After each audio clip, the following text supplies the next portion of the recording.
McNeese. It all starts tomorrow, Richard, and we go straight to the Brian Foley Law Hotline. We're joined by Jim Schlossnagle. Schloss, good morning, sir. Good morning, guys. How are y'all doing today? Good. I guess we'll start off with this weekend coming up. Just have you figured out, and are you ready to at least tell us the rotation that we're going to see this weekend? Oh yeah, this is super top secret stuff.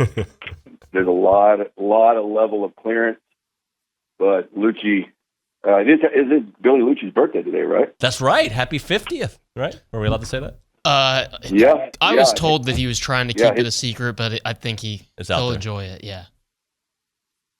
Yeah, we're not doing that. Well, anyway, since he's not on and he doesn't have the level of clearance that Big Shooter does, we'll go ahead and let you know. Yeah, Ryan Prager, Justin Lampkin, and Shane Sadeo will be the starters this weekend. And just talk about, I guess, the preparations for those three getting into this first weekend, what you've seen from them. Yeah, they've all thrown really well. As I think we've talked about, or at least I've talked about somewhere, Tanner Jones, the guy we have a lot of hope for. He was just nothing serious. He's just a little behind everybody else because he had some super minor issues, at least minor to this point. He throws a full-on bullpen today and should be available to pitch an inning or two maybe next weekend. But Shane has really stepped up and thrown a ton of strikes and has made some good adjustments with Coach Weiner, and so he's kind of grabbed that third spot. Cortez threw great the other night. All the games count, but Prager has kind of stepped to the forefront and given his age and experience and intelligence and everything that goes with him. We'll give him the ball first, but sometimes people read a lot into that. But all the games are important, and something about the rotation of the earth.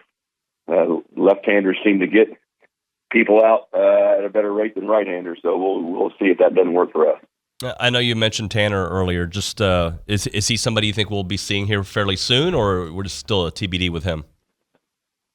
Yeah, I think if all things hold true, he's going to throw on the mound today at a higher rate than he has thrown in terms of effort and length, and then maybe do that one more time next week. And if all feels great, then we'll throw him next weekend.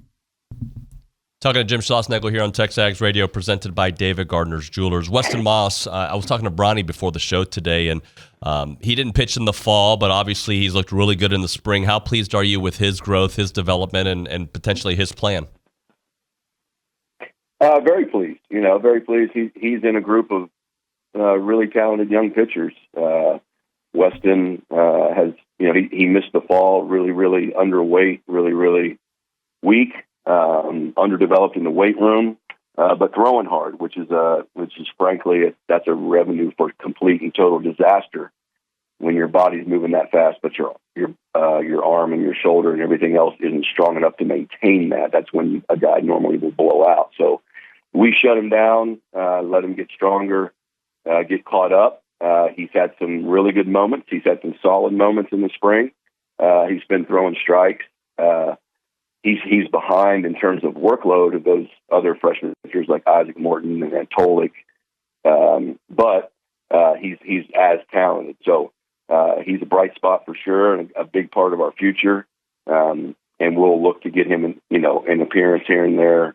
That's really one of the keys to our team is can those older pitchers, Prager, Lampkin, Tadeo, Cortez, Oschenbeck, obviously, even the transfer guys who have some innings under their belt, can they kind of hold down the fort for a while and let us give these young pitchers a taste of things as they mature and get used to college baseball, and try not to be thrown into the fire too quick. But eventually, the cream rises to the top, and the guys who pitch the best pitch the most. And I don't care where you're from or what your age is. If you pitch the best, you pitch the most.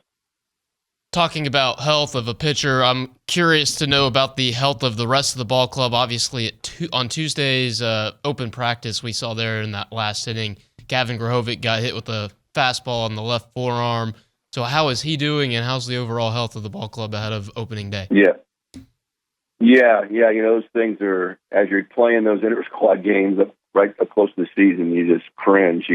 It's the balance of making sure they're ready to go. The whole point of us having that night practice was for everybody to see pitches under the lights, which we haven't really seen until that night. He actually got hit in the right forearm. It missed the front. I thought it got his hand, which is really scary, but actually ended up hitting him close to kind of, I guess the medical term would be the funny bone. He hit yesterday. We gave him the day off of throwing. He should be fine. You were there, you saw the play he made in the next inning. It's weird how when a guy has an injury like that, the ball seems to find you to test you on what you're hurt. He threw a rocket across the field. I don't think it felt that great. But if anybody who's played baseball or who's ever banged their elbow right in that spot, that can be pretty sore for a while. So we'll have him probably play catch today if the trainer feels like he can, and then be ready to go tomorrow. But I think overall the health of our club is solid. We still have one more day of practice. But we also know that injuries are part of the season. And if we have to have every single player, or at least every single of the front-end players be healthy the whole season to have a good season, then we're not going to have a good season because that just doesn't happen. I mean, part of, a 60-plus game schedule, or hopefully 70 games, is you're going to have to endure that. And that's why you need everybody on the club to be ready to go. Schloss, I want to talk Travis Chestnut for a minute and the way he can potentially impact games at the end because of the speed he brings, the chaos potentially when he's out there. Yeah, it's Travis is a very dynamic player once he gets to first base. He's a good defender in center. He's actually a really good second baseman. But you can't steal first, and that's the challenge for him is getting on base. And I think if he were in a program that didn't have 2/3 of its outfield, at least at the moment, potentially first round picks at some point in Jason and Braden Montgomery, then there would be more opportunity for him. But it's a long season. There's no question, just like you just stated, he has a very defined role, whether it be on the bases or maybe come in and play defense in the outfield and move some guys around.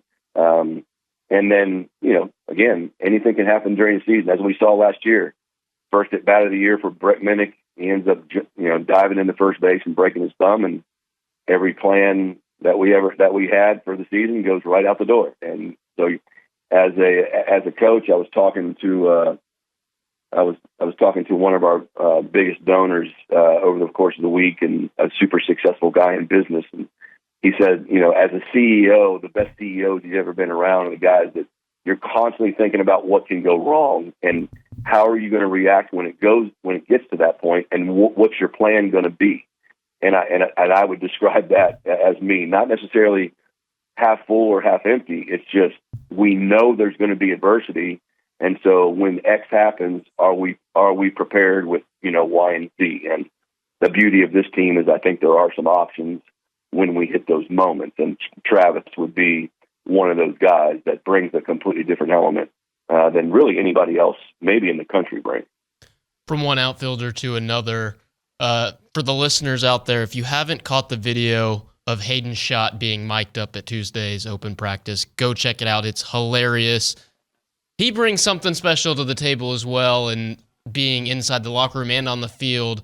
How important is he to this team, both on and off the field, heading into the opening series?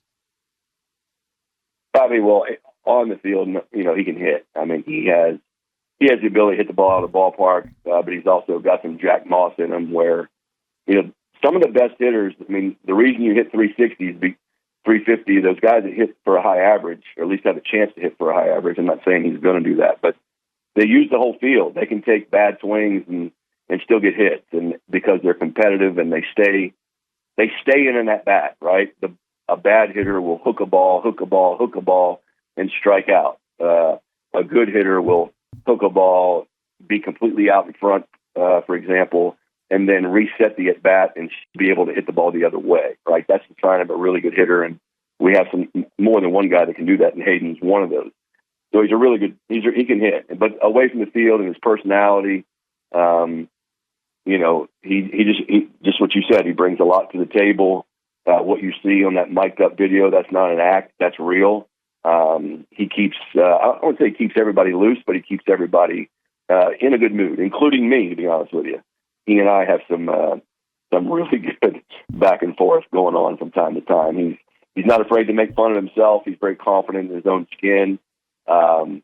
He actually has another year left after of eligibility after this season. Obviously, we want him to have a great year, and if he gets a chance in pro ball, that'd be great. But we sure would love to have him back. I mean, he's going to be a epic personality to have gone through this program. Schloss, do you feel that you have a lot of options at the end of games, at the back end, different guys you can throw to close them out? I think, yeah. And sitting here on paper, I think a lot of coaches would say going into the season, you think you have a lot of options, but you never really know till you play the games, right? And one of the challenges of this team, of every team, but especially of this team, is are you ready to go when your time is called, right? So, guys, we're playing inter-squad. That means everybody gets to play. A lot of guys are getting to pitch. Well, now it's going to get to the point, we play 4 games a week. That's roughly 36 innings, barring extra inning games.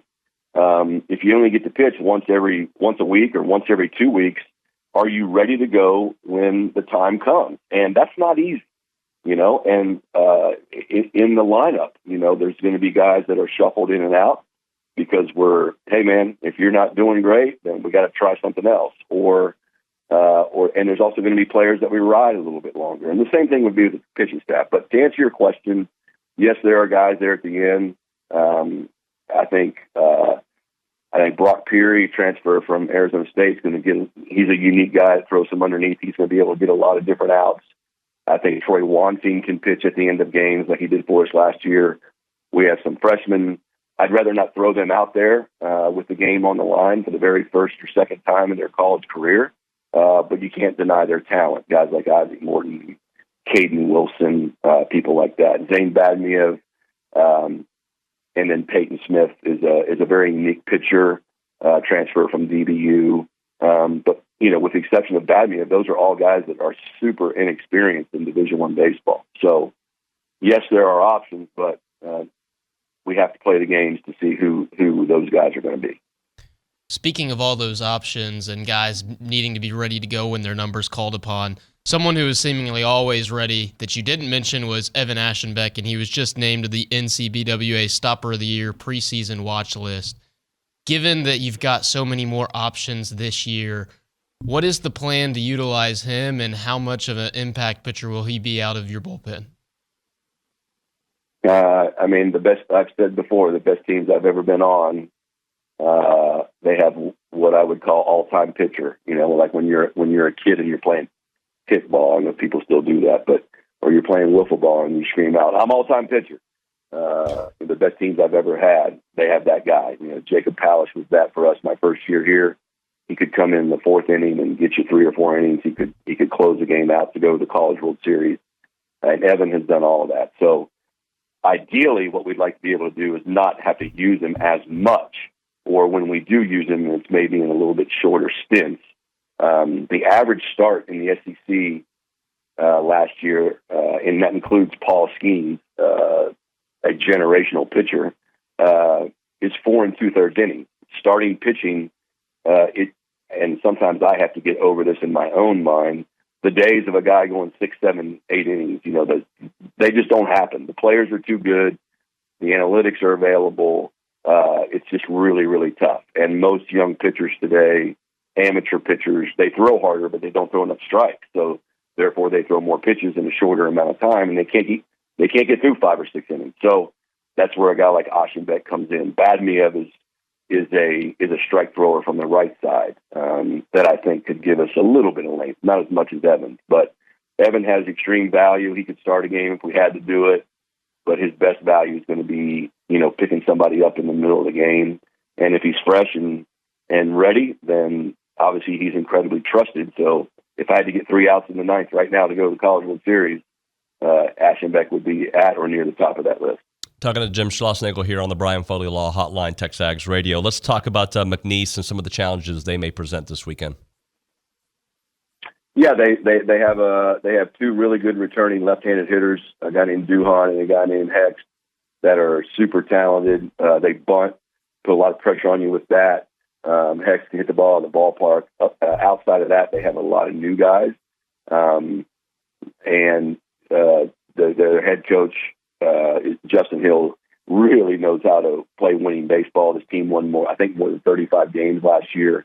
In my last year at TCU, we played them to open the regional. So I actually interviewed to be the head coach at McNeese State twice, and they didn't pick me. I finished second to Mike Bianco, and I finished second to a guy named Todd Butler. So it's always been a winning program. They've had a lot of turnover on this year's team. They steal a ton of bases. So it's just going to be one of those clubs that we're going to have to play well to win. And the game doesn't know who you are, what the name is on your jersey. The game knows who plays the game the best, and we'll have to play it the best to win. But I'm excited to get going. I think our weather looks like it's going to be okay for tomorrow. Saturday might be a little chilly with that north wind, which definitely changes the game. And Sunday looks to be solid. So for this time of year, I think our weather is going to be about as good as you could ask for. So hopefully the 12th man will show up. We have some great crowds and get off to a good start. You mentioned the 12th man and playing in that ballpark. Coming into year 3, you've got a bunch of new guys on the roster. What have you been telling them about just how special it is to play in front of this atmosphere and this fan base? I don't think I have to tell them. They see it. Today's age, you see it on social media, or those guys have been in our ballpark to watch us play, or they watched it on TV. But being in the batter's box is way different. So those 2 fall games help. There's no doubt about it, because we always get great crowds for our fall games. So that helps a little bit.